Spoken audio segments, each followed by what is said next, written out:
question was about Eretz Yisrael. That I didn't look up. Maybe to look up later. If you're sending money now to Eretz Yisrael, they can distribute it on Purim. If they distribute to the people in Yerushalayim, it could be you're not Yotze, but they usually give it to. There's so many people in Eretz Yisrael besides Yerushalayim. But it's a good question. If you're sending money to Eretz Yisrael, you're going to give it to people in Yerushalayim. Question is, are you Yotze? Because for Yerushalayim, it's not Purim for them. And could you? Oh. And the question was, could you, if you leave shachmanis in your friend's house, you drop it off there, are you yotze? Theoretically, you should say they acquire it because you put it in their courtyard and their domain becomes theirs. But actually, you only yotze if they come there. The idea is to increase in friendship. It's one of the reasons. One of the reasons is to increase friendship. Another reason they should have food for the meal. Back then, So, if you bring shachmanis to your friend's house and you're dropping it off there, and they're not going to know about it, they're not coming until after Purim, then you're not yotze, or at least it's very questionable if you're yotze. But if they're going to come there, they're going to see, oh, we got something. So it doesn't depend on. Usually, when it comes to other things, it's not about acquisition. In terms of other things, if you bring some, in terms of acquisition, if you drop off something in someone's house. And you know that they want that, they're satisfied, they like what you're sending them, it becomes theirs because it's in your house. It's a marriage for them. Over here, it's not just about acquiring, it's about what it's all about. It's about increasing the friendship and everything. So if they don't come there, Purim, then you're not yotze. If you know they're going to come, they're going to see it, then you're yotze. Okay, so we're up to here. The Sudas Purim, the meal of Purim. Any questions about Shalchmanis? Yeah. The Suda Purim is a mitzvah to have a Suda on Purim, and usually, let's talk about a regular year first. Usually, we have the Suda during the day. We're supposed to start the Suda during the day, and most of the Suda should be during the day. You can't be yotze the Suda the night of Purim. Even though you're supposed to increase in the Suda, even though it says at night you should also have something special, you should increase more than the regular, but the main Suda is during the day, because the Megillah says, Yoim Mishtei, day of feasting and joy. So it has to be during the day. So one should not be washing. Again, we're discussing a regular year, not discussing this year, okay? One should not be washing this because Shkia this year is about, let's say, 7 o'clock when the sun sets. You're supposed to start the Suda during the day.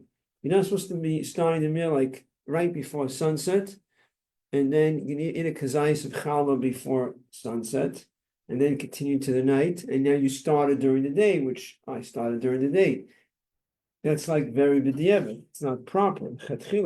The meal should start much earlier, so a big chunk of the meal should be during the day. There's no exact time, half an hour, it's hard to say, but the idea is that a nice part of the day, you're already into the meal, you're already starting the meal during the day, and it's extending into the night. Not that you wash like right before sunset and you eat a kazayis chal, which happens, and if there's no option, this is what it is, especially if you're going with time. The Bachrim, it's a very common thing. They come late from the time and they manage to wash right before Shkia.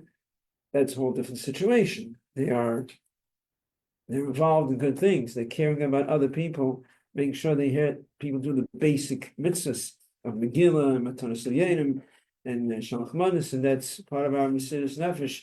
That even though we can't for ourselves, we're not supposed to give up mitzvahs for ourselves.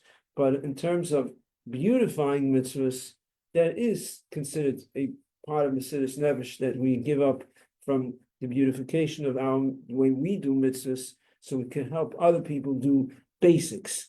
So that's accepted. I mean, I'm not saying it's obviously they should try, still make an effort. They should try to come earlier, but they're actually involved with a mitzvah, with something very special of time. So it's a whole different situation. This year, it's very different. Obviously, we're supposed to start the Suda before midday, L'chatchila, midday is about 1 o'clock. L'chatchila, you should wash before midday if you're able to.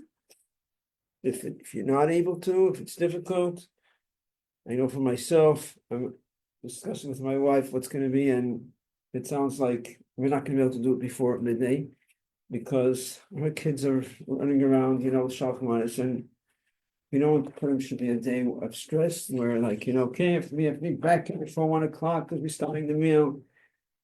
I mean, when it comes to Chil Shabbos, of course, you got to make sure you're back before the sun sets because you can't desecrate Shabbos. But with the meal of Purim, it's different. You should start the meal before midday. It's possible, but everyone has to make their own calculation according to what's going on in their life. I'm not saying they should just be like, okay, it's a little difficult, but sometimes it depends on the situation. Sometimes it's very difficult, and so you wash after midday. As long as you wash now, the next stage is Chatzri is supposed to wash before midday, about 1 o'clock. If it's difficult, it's not going to work out, etc. So then the next time is before 4 o'clock. Because this 12 hours a day. You should start the meal before at least the 10th hour. Now, obviously, it's still better to start at the 7th than the 8th, and the 8th than the 9th. Fine, but yeah, if you're able to. But in halacha comes out that the Chatchila, the Alter Rebbe says, the Chatchila should start the meal before the 10th hour. He says in regards to the halachas of Shabbos. This idea of starting the meal early is not specific, which is because it's Shabbos, right? I'm sure you understood because of Shabbos. Mm-hmm. So comes Shabbos, you have to eat with an appetite, right? That's the reason. So this applies to general, like regular Friday, sitting down to have lunch 3 o'clock in the afternoon, and it's not really proper. Oh, so let me correct something to say it more precisely. I said if you're sitting on 3 o'clock afternoon at Shabbos, it's not exactly, because in Hilchos Shabbos, the Alter Rebbe speaks about before the 10th hour, that you should wash before the 10th hour. He doesn't mention before midday. There is no halachas of the Alter Rebbe on Hilchos Purim. But in Hilchos Purim, the Ramah, who's one of the great codifiers, he says before midday. It is not clear what the Alter Rebbe would hold in regards. It could be Purim. The Alter Rebbe would hold that, Purim, you should make sure also to do before midday, because Purim is a massive meal. But so Purim l'chatchila, what we do is we try. So it's not clear what the Alter Rebbe holds in regards to Purim. So, because it could be, if a Purim Alter Rebbe would say, could a Purim Alter Rebbe hold the same thing? That's before the 10th hour is also good. But we try to do before midday because in Purim, the Ramah is a great codifier, said it should be before midday. But going back to what I said before, I said a regular Shabbos, a regular Erev Shabbos, doesn't have to be before midday. Alter Rebbe says you should start the meal before the 10th hour. Before the 10th hour is fine. The 10th hour these days is about 4 o'clock approximately. I think it's about, now it's going to be 3:53, something like that. It should be before the 4th hour, before the 10th hour.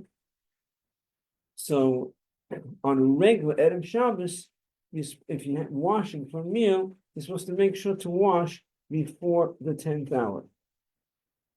This Purim, which is Erev Shabbos, it's possible that everyone will hold the same thing before the 10th hour. But in Hilchos Purim, it's brought down, the Ramah brings, it should be before midday. It's possible that Rebbe would agree that for Purim it should be before midday. But we don't know. It's not clear what the Alter Rebbe holds. So we try to do it before midday. And if it doesn't work, then we do it before the 10th hour, and we wash before the 10th hour. In addition to that, you want to make sure that you don't eat so much, and you finish your meal right before Shabbos, and then when it comes Friday night, you have no appetite. You're supposed to eat with an appetite. So you want to make sure also that the meal finishes way in advance, doesn't extend too close to Shabbos. So like this, when it comes Friday night, you have an appetite. Okay. I think you had a question. Yeah, can you, like, if you wash before the 10th hour and then you're eating your meal, can you eat and then stop, daven, and then just, like, you'll rewash but continue the suga? You don't want Paradis Mouth and Makadish and taking Shabbos, you want that's you want to discuss. I mean, I don't wanna derail the conversation, but yeah. Okay, but you said something else, sound like you're saying something else, yeah. Meaning, can I continue my suga after davening? Like I guess wash again and Why wash the again? same. What about washing again? meaning for Shabbos. You don't have to wash again, So you can I need to continue my- stay Kiddush. So, okay, so there's this idea of Paradis Mouth and Makadish, which is that you take in Shabbos early, let's say the meal is extended. L'chatchila, this is the way to do it, the way I showed it to you.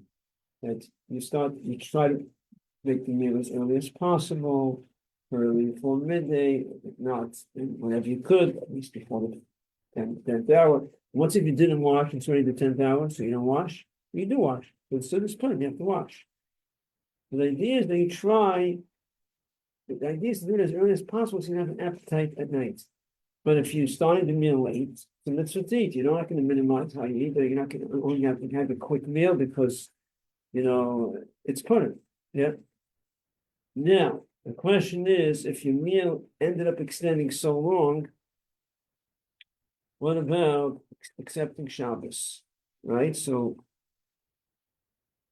there's ways how to do it. It's not a preferred way. If you're going to places, that's what they're doing. That's what they're doing. We're not going to tell you it's wrong, you shouldn't. Halachically, it's not an ideal situation. Just so you should know, it's not an ideal situation. So you should know for next time. You're just going to be 20 years. The next time this is happening, put him on Adar Shabbos is in 20 years. You'll be in a whole different place in your life. Yeah. So that's how it is. That's the pattern.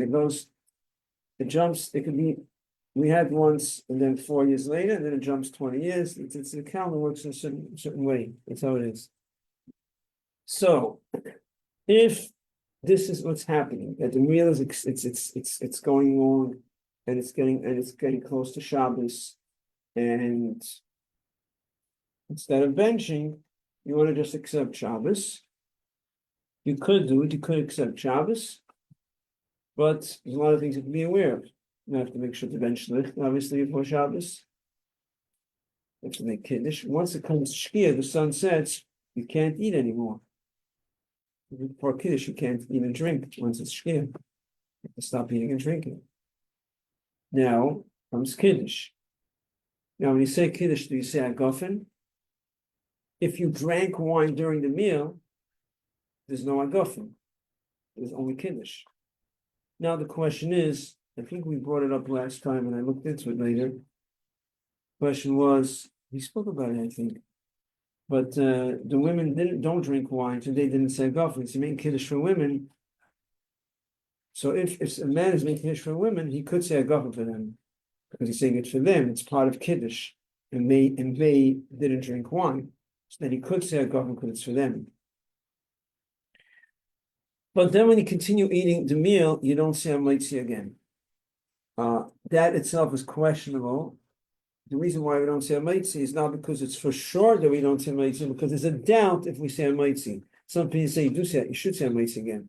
Because once you make Kiddush, there's a time you weren't allowed to eat and drink, so like the meal is over, you have to say no Amaitzi. So bottom line is you don't say Amaitzi. One of the drawbacks with this is, I think I mentioned this, that there's a mitzvah to eat with an appetite. Now, if the meal is extending so long, you see, if let's say you started the meal late, let's say, and you just managed to start the meal really late, and all you had was a kazais, a challah, now it's getting shkia, you didn't eat so much, even though you started late, the advantage of here is going to be at least b'diavad. Now you can make kiddush and you're taking in Shabbos and you're eating with an appetite because you just started your meal. So that's like there's an advantage to that. But if you started the meal like late, but not so late, not so close to Shabbos and eating, and now it's really okay. You want to take in Shabbos now, and you already had a big meal. Now you're taking in Shabbos and you're taking to eat. You're not eating with an appetite. It doesn't mean you're not yet to the mitzvah. It doesn't mean it just means it's not an ideal situation. I'm not bringing up that you should feel like, oh, I'm not keeping Shabbos properly. I'm not doing the Suda. It's not the best way how you eat a Shabbos meal. Just that you know the context, what's going on. Now, okay, so you can make kiddush. You can make kiddush any time from sunset. You don't have to wait till it gets dark. You do kiddush right away.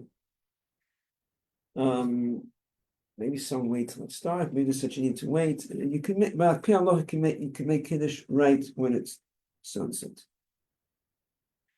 And then you want to make sure to eat after it's dark, after the stars come out. Make sure to eat challah. In other words, you already started the meal earlier, and you already ate challah, and you continue the meal. I don't feel like eating challah, but Sudas Shabbos has to be challah. You took in Shabbos now. And after it's dark, specifically after it's dark, so Rebbe says you should eat a kazayis of challah, preferably a kabeya. Okay, kazayis is the size of an olive, kabeya is the size of an egg. Egg is double the size of an olive. So preferably it should be about an ounce. It's actually less than an ounce. It's a little less than an ounce. I'm just giving a straight number. But so minimum a ounce of challah. Again, say ounce, but it's even less. And preferably it should be size of an egg, 2 ounces, which is less than 2 ounces. But at least a kazais, at least, about an ounce, 3/4 of an ounce, somewhere around there, after it's dark. So even if you be doing kiddush at sunset, but that should be after dark. And then, when you bench, you're going to say both Al Hanisim and Ritzei.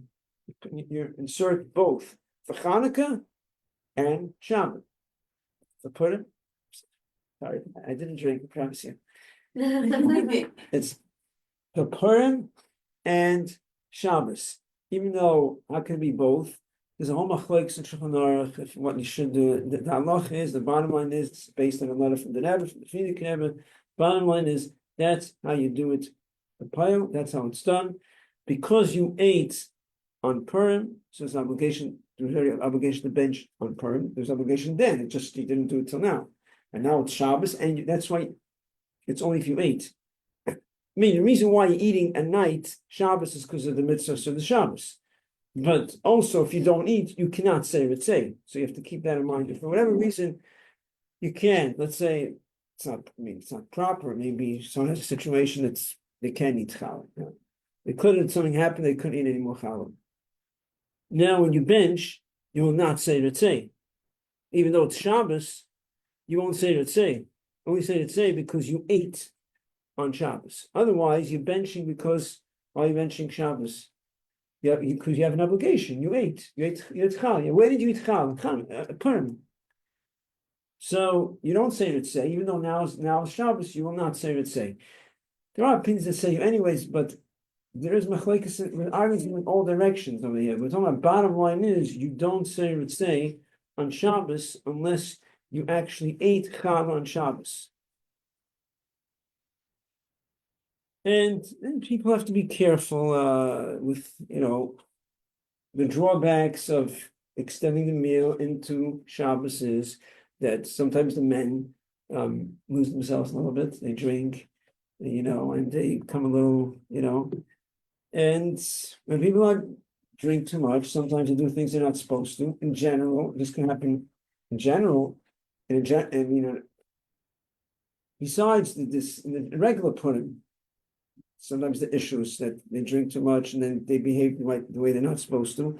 All the more so when it's coming into Shabbos, they have all these halachas you have to keep track of. And if it's almost, I mean, it's very likely, I don't want to say in the most mildest term, it's likely that people will mess up in all these details.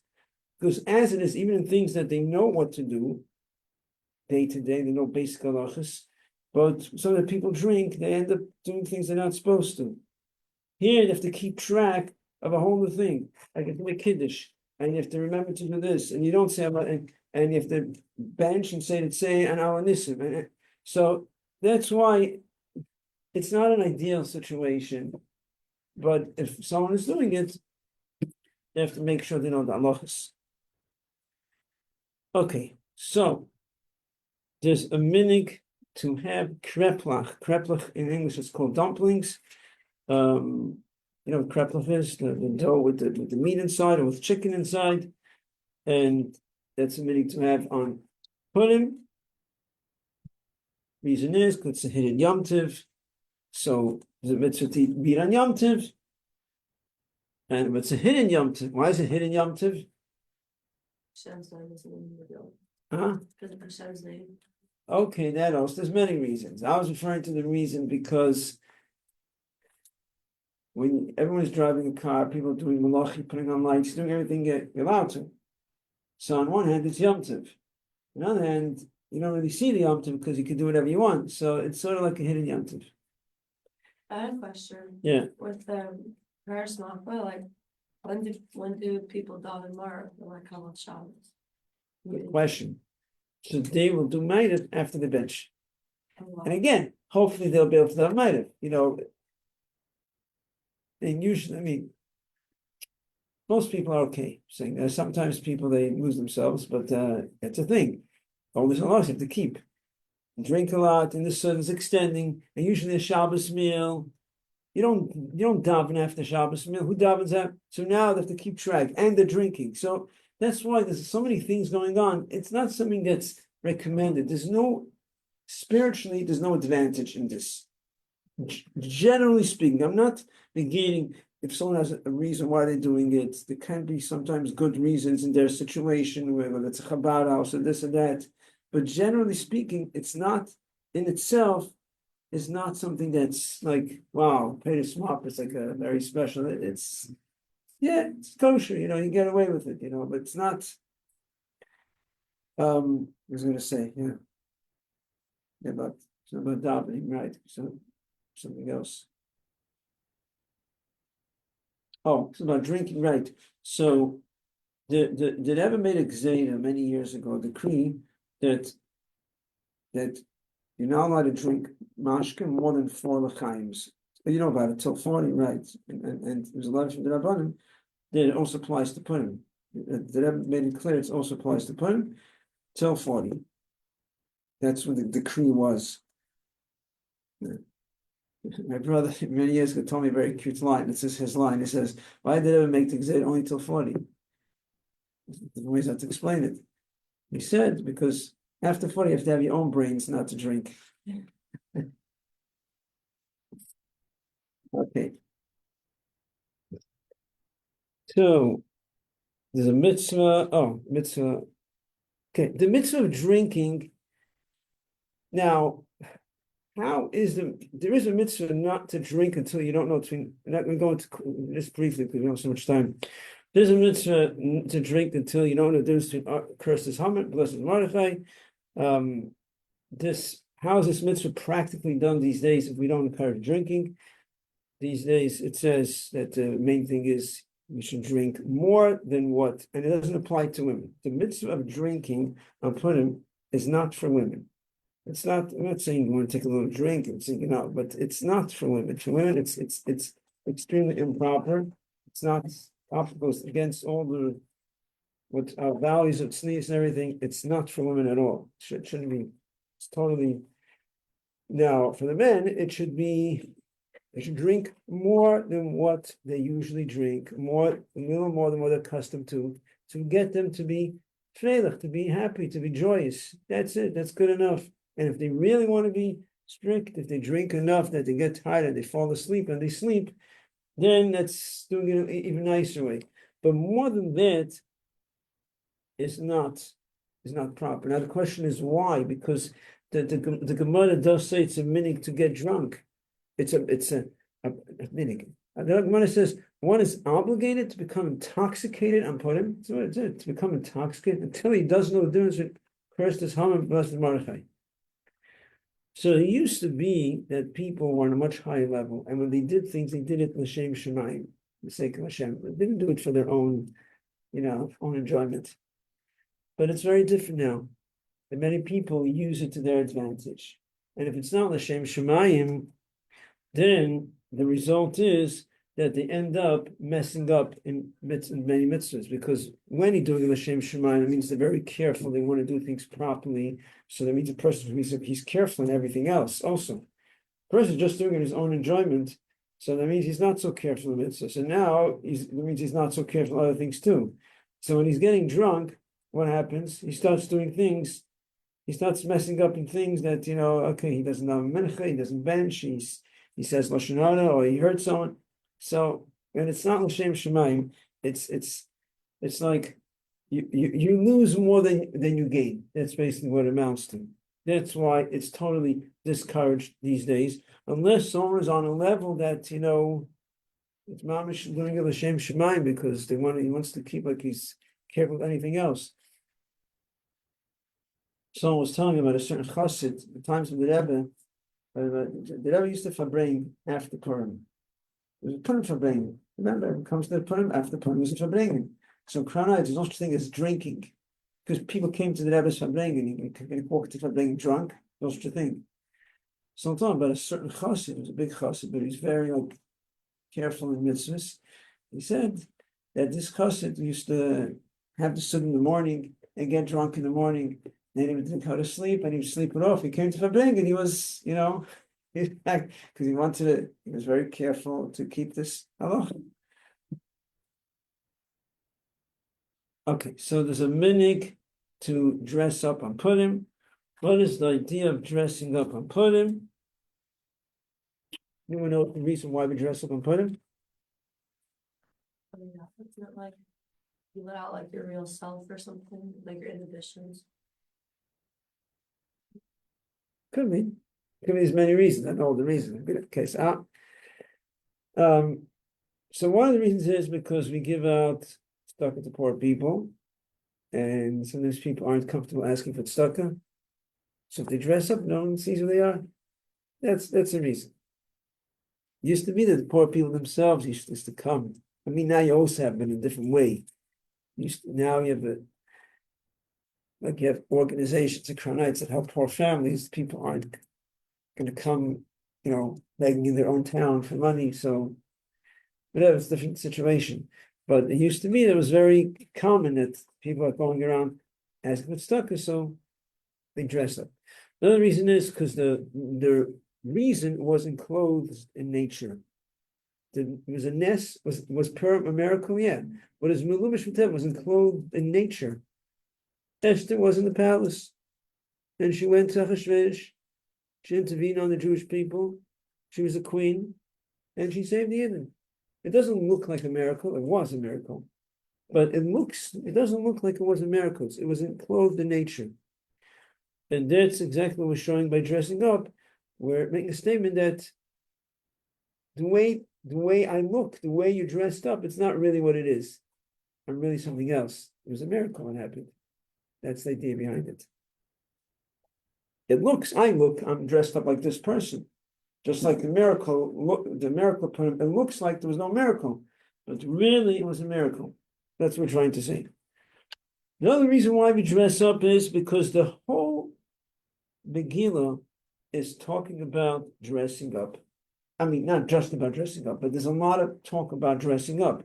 If you learn through the Megillah, you'll see a lot about dressing up. With Vashti, and then with Esther, with Mordechai.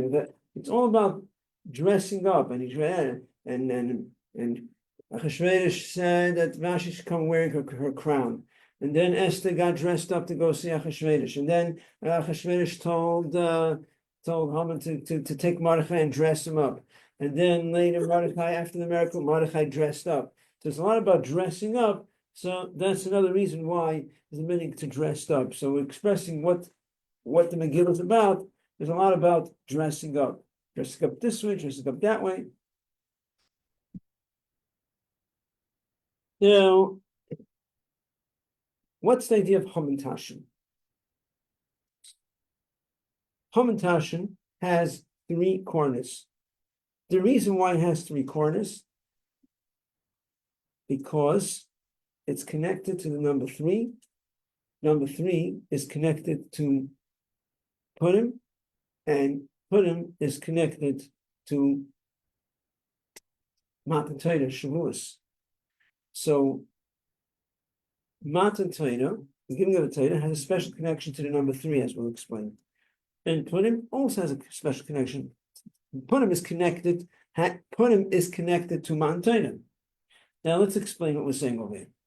So it says in the Megillah, Kimu b'kimu, which means that the Yidden, by Purim, they accepted and they kept the Torah. And the way it's explained in a Maimon, the Frierdiker Rebbe explains that the Yidden, when it came Purim, they accepted and they kept what they already accepted. Or actually, more accurately, they fulfilled on Purim what they already accepted by Matan Torah. By Matan Torah, they accepted the Torah. They keep the Torah. Purim, they actually fulfilled what they accepted. What do you mean they fulfilled? They didn't accept, they didn't keep that. Not Purim, they really fulfilled it. Because now there was decree against them. And if they would have, God forbid, converted, they would have became goyim. I mean, a Jew always stays a Jew, but still, a Jew converts, it's like, they could have converted, they could have, so to say, became goyim, and then they would have been saved from the decree of Achashverosh, and they didn't. And they had Mesiras Nefesh to stay Yidden, despite everything. And Mordechai went and he gathered 22,000 children and went with them, and they all had tremendous Mesiras Nefesh to stay Yidden, despite this terrible decree against them. So Purim, essentially, whatever they accepted by Matan Torah, came Purim, now they fulfilled what they accepted. That means Purim is directly linked to Matan Torah. Matan Torah is connected to 3. How is Matan Torah connected to 3? Because Matan Torah was on the 3rd month. It was in the 3rd month. Matan Torah was also on the 3rd day. Was on the 3rd day. How was it on the 3rd day? It wasn't actually on the 3rd day. It was actually either on the 6th day or the 7th day. Okay? So what do you mean it was on the 3rd day? Because in the Torah it says that on the 3rd, it's going to be on the 3rd day that I'm going to give you the Torah. Hashem said, be prepared for 3 days. And then the Torah says, and it was on the 3rd day in the morning, and there was thunder and lightning, and Hashem gave the Torah. So, connect to number 3. Then you have, who did Hashem give the Torah through? Moshe Rabbeinu. Moshe Rabbeinu is the 3rd one in his family. Number 3 in his family. The Torah is comprised of 3 parts. Torah, Nevi'im, the prophets, and the scriptures. This is comprised of 3 parts.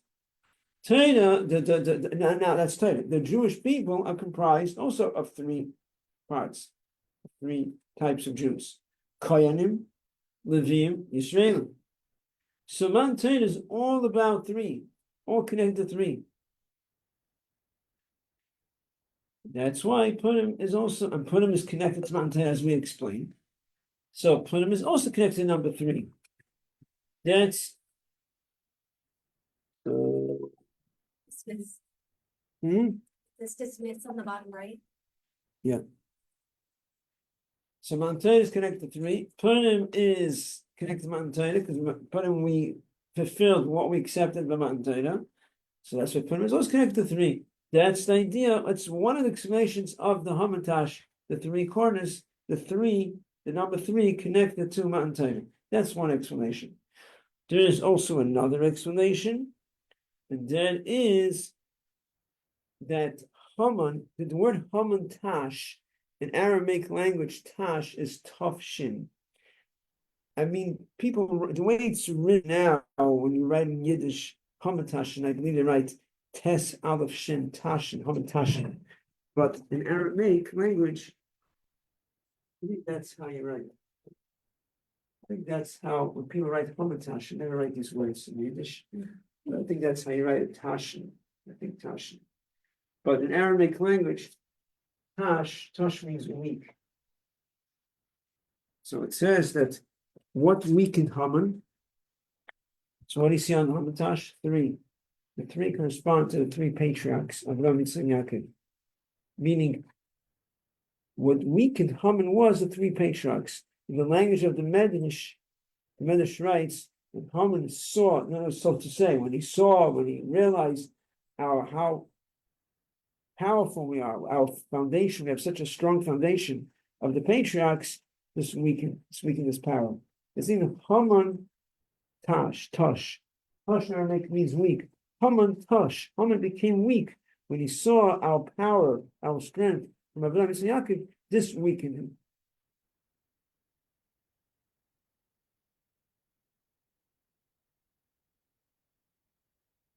I think we covered everything. Any other questions? Alanism we spoke about. You know, if we didn't speak too much about Alanism. Remember to insert Alanism. Fast day, it's the Thursday. So spoke about you want to eat it early morning. We spoke about it, you have to have in mind. You want to make up early. I think it's about 5:45, something like that. Before you go to sleep, you have to have in mind. You have to have in mind that you will, or you might, you want, that you, or if you usually do it. Yeah. And an Alanissim and the davening, we should put an Alanissim night, day. And we pretty much cover everything. Did you mention, I think you did, like some people, when on Shabbos, going with them for a while? Oh, yeah, Yes. you did, you tell your kids, It yeah. says it's a proper thing to wear Shabbos clothes in the honor of the Megillah. That's the proper thing. I'm aware of it, but that's what's proper.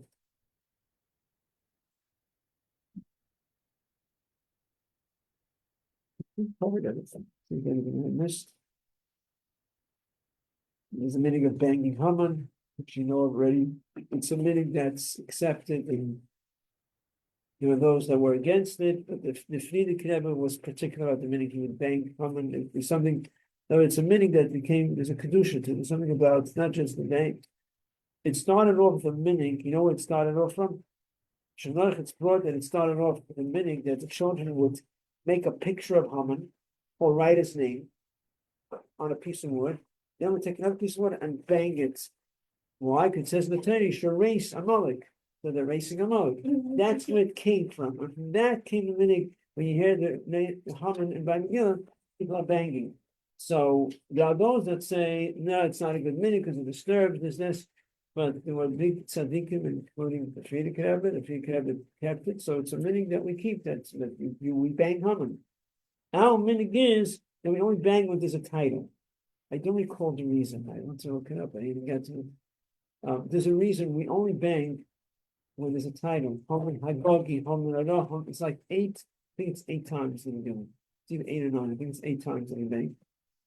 By other, anywhere out of Chabad, they bang every single Haman, and the Megillah takes much longer. So we're luckier. Really, it's like, can you imagine any time it becomes it's a big stress? I guess because we have to come to time. So that's why it became that we don't have time for this. They have time, they're not running anywhere, so they can bang,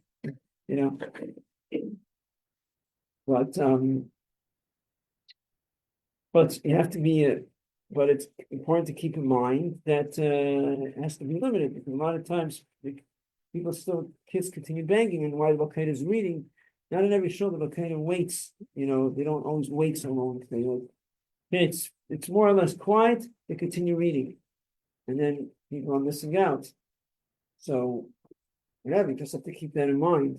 And we discussed already that it's a good idea that while the bang Haman, from your Chumash, just continue reading a few words or finish the pasuk like this. If the Bakayda begins to read again, and there's another gunshot or something, and you read it. So that's something that's practical that can help you.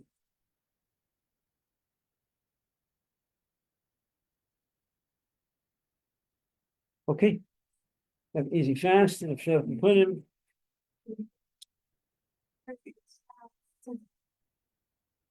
Last year I spent Purim with my Bahraini cousins, and I asked them why they bang every Haman, and they Yeah. go, Why we not? can be in shul longer for when the Kabadniks come into town so they can't find us. But for, like, touche.